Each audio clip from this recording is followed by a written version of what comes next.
Friends, welcome to Prerana and Sadhana class. నా writing బాగుపోతుండొచ్చు friends, కానీ explanation అనేది ఇస్తాను కదా, దాన్ని వినండి. ఓకే, భారత రాజ్యాంగంలో విద్య ప్రస్తావన. మరి ఏ విధంగా విద్య గురించి ప్రస్తావన అనేది జరిగింది రాజ్యాంగంలో, ఈరోజు చూద్దాం మనం. భారతదేశానికి స్వతంత్రం వచ్చినప్పుడు అక్షరాస్యత శాతం 12% నుంచి 14%గా ఉంది. ఈ మధ్యన ఉంది. కొన్ని బుక్స్లలో 12% ఉంది, డజన్ అని గుర్తుపెట్టుకోండి. కొన్ని బుక్స్లలో 14%గా ఉంది.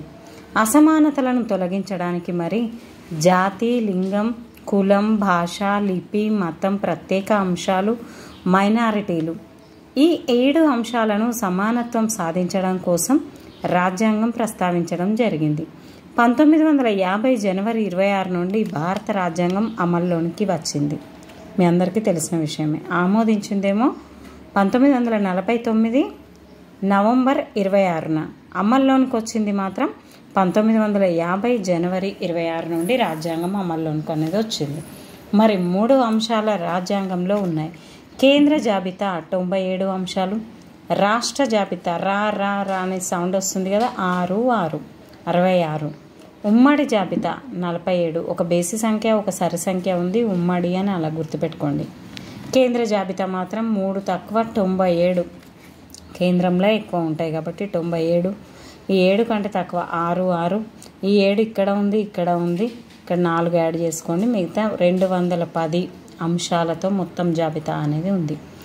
మొదటగా రాజ్యాంగంలో అమల్లోనికి వచ్చినప్పుడు విద్యను రాష్ట్ర జాబితాలో ఉంచారు. ఎప్పుడు ఇది మారింది అంటే 1961లో సిఫార్సు మేరకు. ఎవరి సిఫార్సు మేరకు?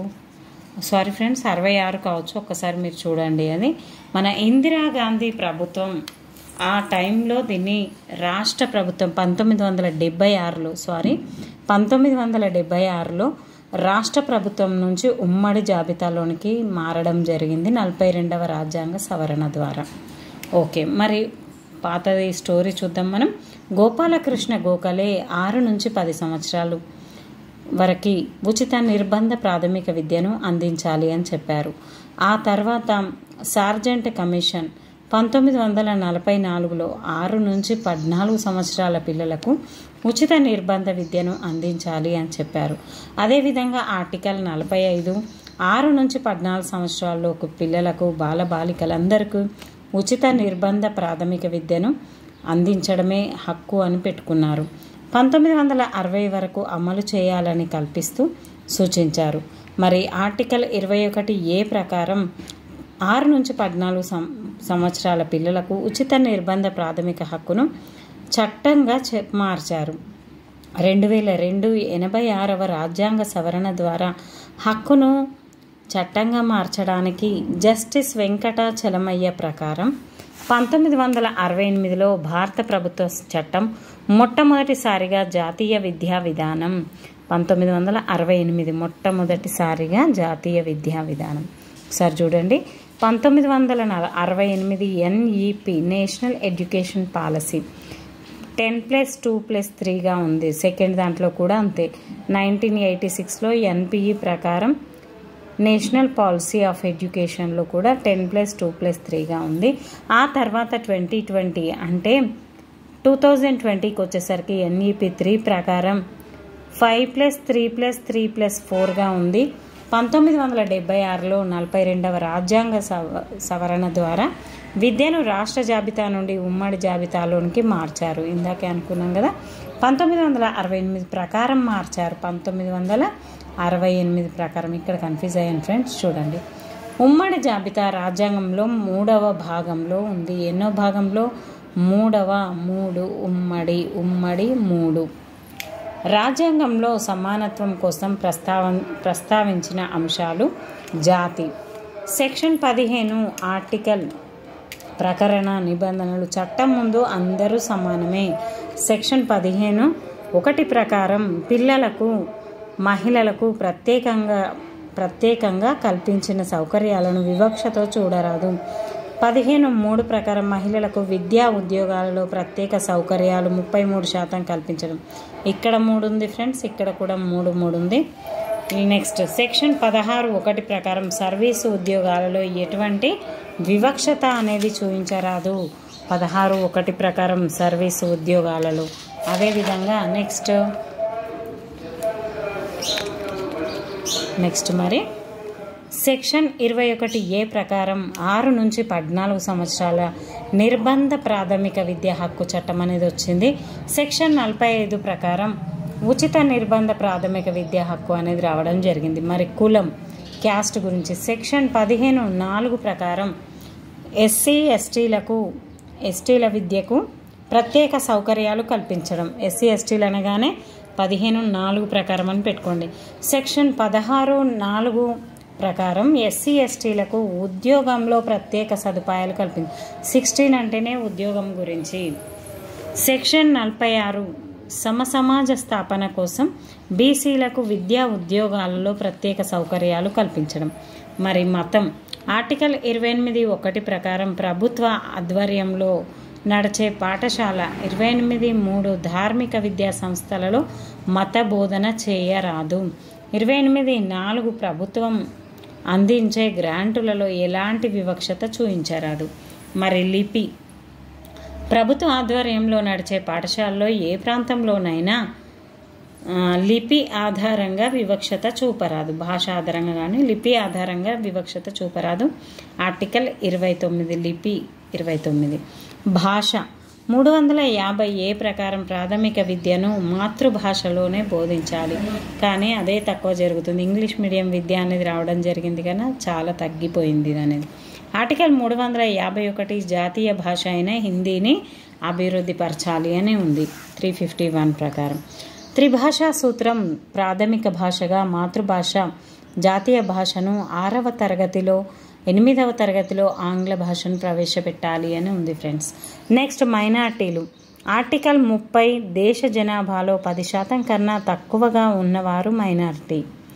31 సెక్షన్ వీళ్ళు తమ మతం జాతి అభివృద్ధి కోసం విద్యా సంస్థలను స్థాపించుకోవచ్చు. సెక్షన్ 32 ప్రభుత్వం అందించే గ్రాంటులలో మైనార్టీ విద్యా సంస్థలకు వివక్షత చూపరాదు. ఆర్టీఈ యాక్ట్ 2009 ప్రకారం సెక్షన్ 12 ప్రకారం ప్రభుత్వంచే గుర్తింపు పొందిన స్కూళ్లలో 25% ప్రవేశం మైనార్టీ పాఠశాలలకు వర్తించదు. 25% అనేది మైనార్టీ పాఠశాలలకు వర్తించదు.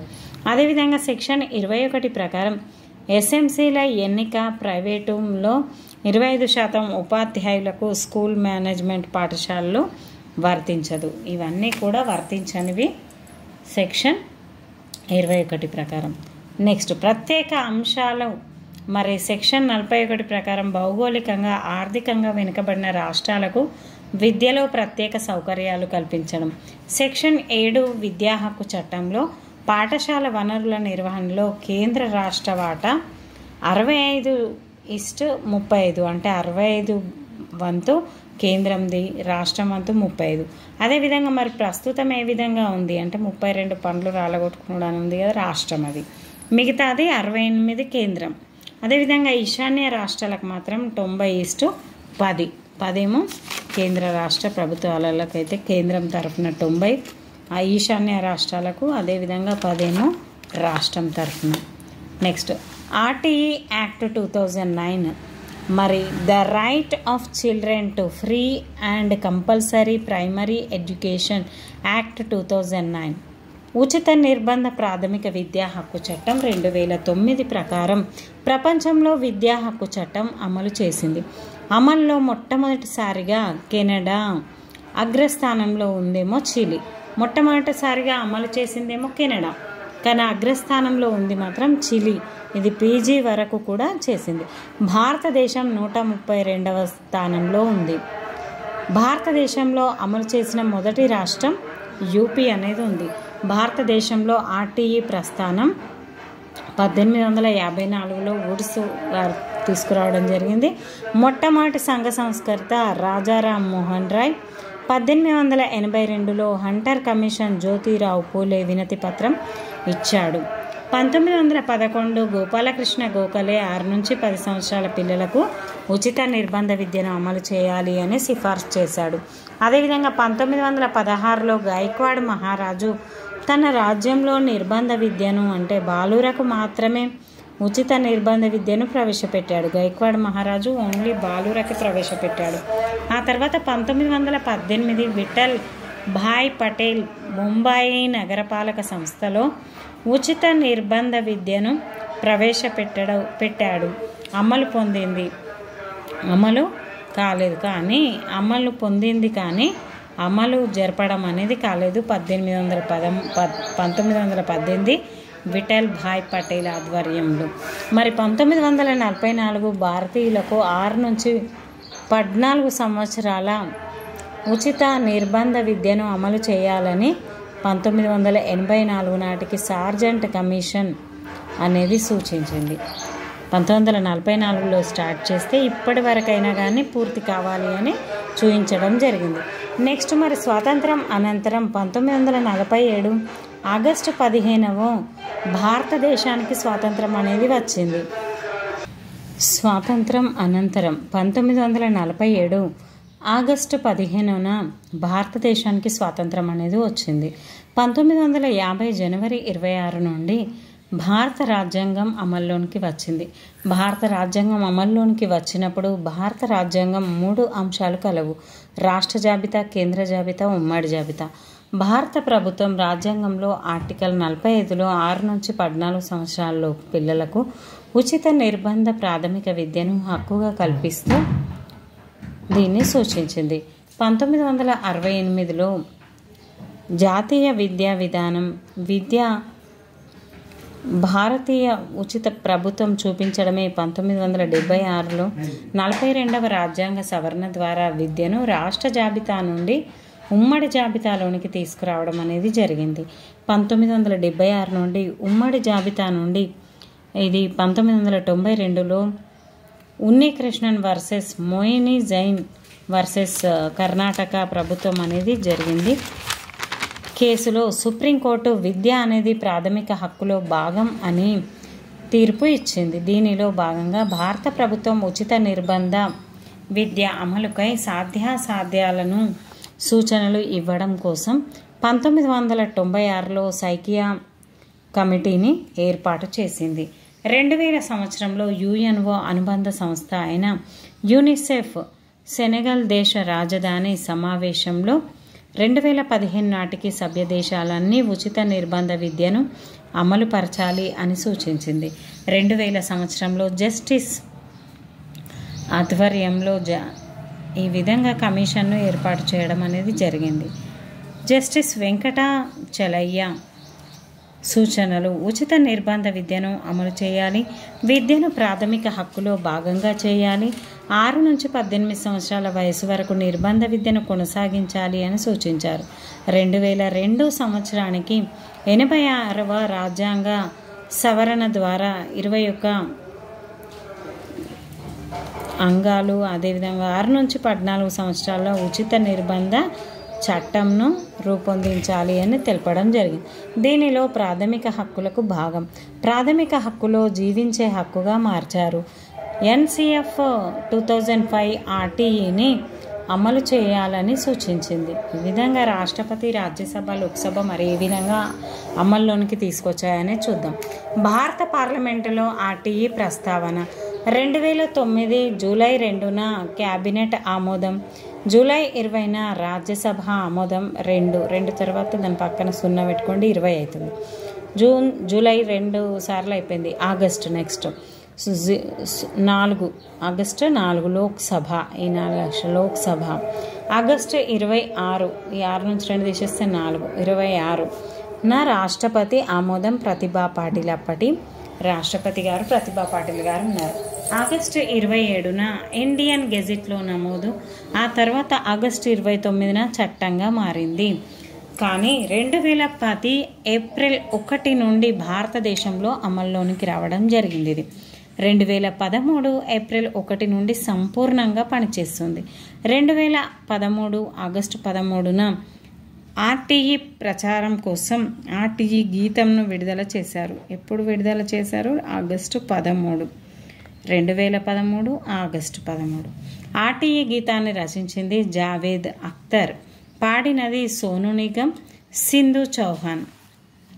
ఆర్టీఈ గీతం విడుదలైన భాషలు 16, అదేవిధంగా ఒక ఆంగ్ల భాష, 15 ప్రాంతీయ భాషలు. ఈ విధంగా భారతీయ భాషలు అనేటివి ఉన్నాయి, ఒకటి ఆంగ్ల భాషగా ఉంది. మొత్తం 16 భాషల్లో ఆర్టీఈ సాంగ్ అనేది రావడం జరిగింది. నెక్స్ట్ గీతం సమయం 5 నిమిషాలు. గీతం మరి టన్ టన్ టన్ టన్ సునో గంటి బజే చల్ చల్ చల్ చల్ తుమ్కో పుకారి, ఈ విధంగా వచ్చింది. నెక్స్ట్ ఆర్టీఈ నిర్మాణం, రైట్ టు ఎడ్యుకేషన్ గురించి అధ్యాయాలు 7, సెక్షన్ 38, షెడ్యూల్ 1 ఉన్నాయి. ఈ విధంగా ఉన్నాయి. దీని గురించి మనం నెక్స్ట్ క్లాస్లో పార్ట్ 2గా తెలుసుకుందాం friends. Thank you friends everyone. Writing బాగాలేకపోయినా మీ తలరాతను మార్చే సత్తా నాకుంది అనుకుంటున్నాను. ఖచ్చితంగా మీరు లైక్ చేయండి, సబ్స్క్రైబ్ చేయండి, నా క్లాసెస్ ఫాలో అవ్వండి, అదేవిధంగా కామెంట్ పెట్టండి. ఇంకా ఎలాంటి క్లాసెస్ కావాలో చాలా దగ్గరకు వచ్చాయి ఫ్రెండ్స్. టైం వేస్ట్ చేయకుండా ఇంకా ముందు ఇంకా కొత్త క్లాసెస్ నేర్చుకుందాం. Okay friends, thank you everyone. Please like, share, subscribe my channel. Keep smiling.